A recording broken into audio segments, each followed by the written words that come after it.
Good morning students, আমার চ্যানেলে তোমাদের সবাইকে স্বাগত।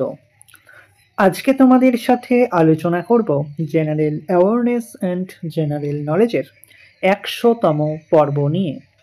তো আগের পর্বগুলির মতোই আজকের পর্বটিও খুবই গুরুত্বপূর্ণ হতে চলেছে, বিশেষ করে যারা এসএসসি জিডি এক্সাম দিতে চলেছ 2025-এ। তো প্রতিদিন ঠিক সকাল 6টায় আমি তোমাদেরকে এই পর্বটি করিয়ে থাকি। তো অবশ্যই সকলে যুক্ত হয়ে যাবে এই সময়।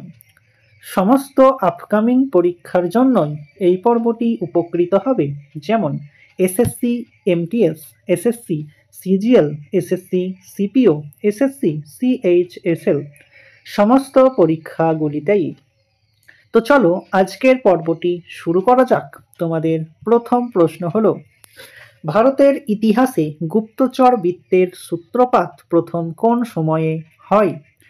5টি স্টার দিয়ে রেখো। ভারতের ইতিহাসে গুপ্তচর বৃত্তের সূত্রপাত প্রথম কোন সময়ে হয়?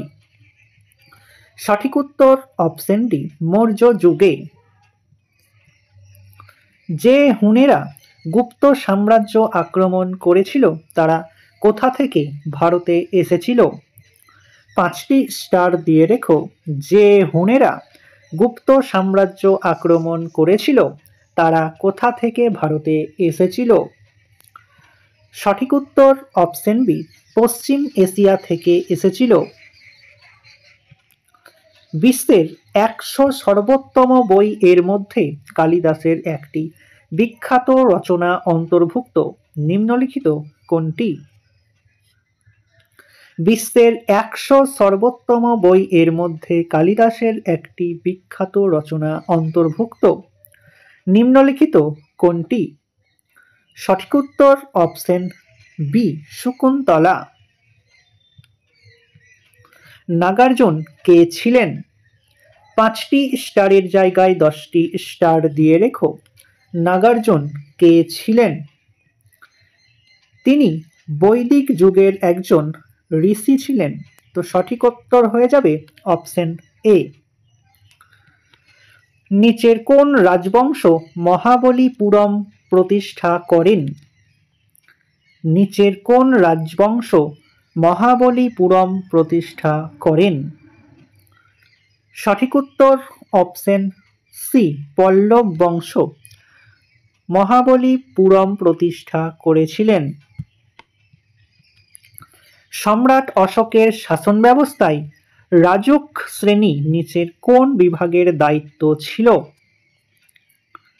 5টি স্টারের জায়গায় তোমরা 10টি স্টার দিয়ে রেখো।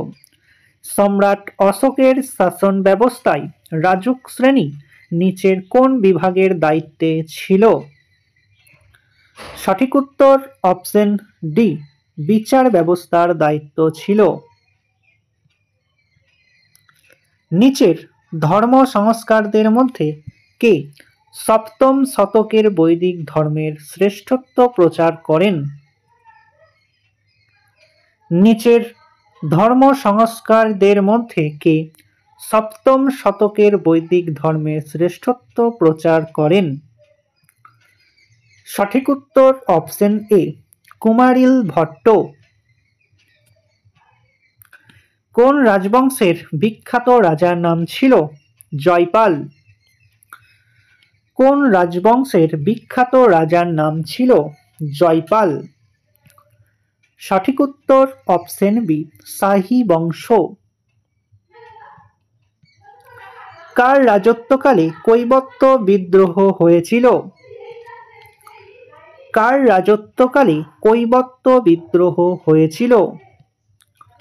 সঠিক উত্তর অপশন সি, দ্বিতীয় মহিপালের রাজত্বকালে কৈবর্ত বিদ্রোহ হয়েছিল। ঐতিহাসিকেরা দিল্লি কোন সুলতানকে বৈপত্যের মিশ্রণ বলে আখ্যা দিয়েছিলেন?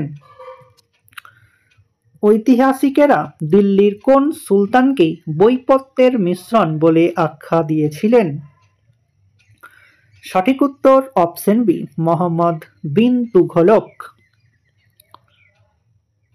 ইলতুৎমিশের পর দাস বংশের সিংহাসনে কে বসেন? 5টি স্টারের জায়গায় তোমরা 10টি স্টার দিয়ে রেখো। ইলতুৎমিশের পর দাস বংশের সিংহাসনে কে বসেন? সঠিক উত্তর অপশন এ, রুকনুদ্দিন ফিরোজ। কেশবানন্দ ভারতী বনাম কেরল রাজ্য মামলা কত খ্রিস্টাব্দে হয়েছিল? 5টি স্টারের জায়গায় তোমরা 10টি স্টার দিয়ে রেখো। কেশবানন্দ ভারতী বনাম কেরল রাজ্য মামলা কত খ্রিস্টাব্দে হয়েছিল? সঠিক উত্তর অপশন ডি, 1973 সালে। পর্যটক ইবন বতুতা কোন দেশ থেকে ভারতে এসেছিলেন? 5টি স্টার দিয়ে রেখো। পর্যটক ইবন বতুতা কোন দেশ থেকে ভারতে এসেছিলেন? সঠিক উত্তর অপশন বি, তিনি মরক্কো থেকে ভারতে এসেছিলেন। নিম্নলিখিত কোন শব্দটি ইন্টারনেটের সঙ্গে জড়িত? খুবই সহজ একটি প্রশ্ন। নিম্নলিখিত কোন শব্দটি ইন্টারনেটের সাথে জড়িত? সঠিক উত্তরটি তোমরা কমেন্টের মাধ্যমে জানাও। দেখি কতজন সঠিক উত্তরটি করতে পারছো। তো চলে এসো নেক্সট কোশ্চেনে। কম্পিউটারে ব্যবহৃত উইন্ডোজ হলো? সঠিক উত্তর অপশন এ, সফটওয়্যার। শ্রীলঙ্কার দীর্ঘতম নদী কোনটি? শ্রীলঙ্কার দীর্ঘতম নদী কোনটি? সঠিক উত্তর অপশন ডি, মহাবলী গঙ্গা শ্রীলঙ্কার দীর্ঘতম নদী। IBM কত সালে পার্সোনাল কম্পিউটার তৈরি করেছিল? IBM কত সালে পার্সোনাল কম্পিউটার পিসি তৈরি করেছিল?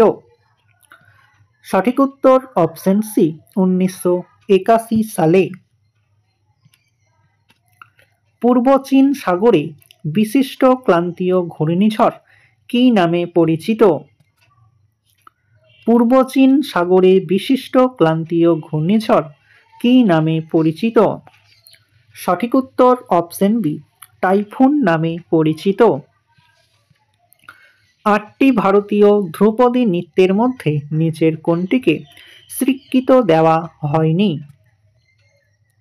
8টি ভারতীয় ধ্রুপদী নৃত্যের মধ্যে নিচের কোনটিকে স্বীকৃতি দেওয়া হয়নি?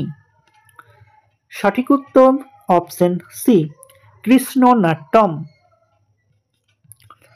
তো স্টুডেন্টস, এই ছিল তোমাদের আজকের ক্লাসটি ভালো লাগলে বন্ধুদের সাথে শেয়ার করো। চ্যানেলে নতুন হয়ে থাকলে চ্যানেলটিকে সাবস্ক্রাইব করে পাশে থাকা বেল আইকন বাটনটি প্রেস করে রেখো ভিডিও নোটিফিকেশন সবার প্রথমে পেতে। তো দেখা হচ্ছে নেক্সট ক্লাসে। আজ এই পর্যন্তই। সবাই ভালো থেকো, সুস্থ থেকো। জয় হিন্দ, জয় ভারত।